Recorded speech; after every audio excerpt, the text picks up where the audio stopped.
New Zealand data centers don't use water because they run closed loop systems. We cool the water that's in the data centers. So they take in some water and then they cool it and they pump it around.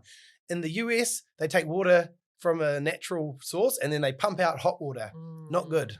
The biggest issue I see of the water usage over there is they just are leaking these toxic chemicals because no one's stopping them from doing it. Whereas in New Zealand, people are like, no, there's no way we're going to let you pump that water back into. No. You're like, but that doesn't.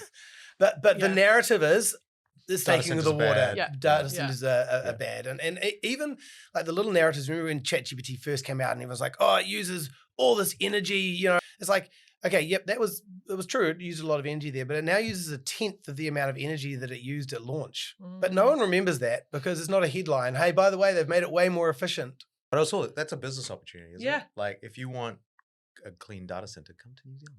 We also need to convince the public and politicians that these things are true because people just, you know, it's what people feel, it's what they believe. I'm at barbecues all the time and people are like, oh, data centers, got to get rid of those. And I'm like, whoa, okay, really didn't want to have to talk about work right at this moment over this beer. But everything in New Zealand is like these data centers are planned years in advance, and you know they're well structured, well thought out.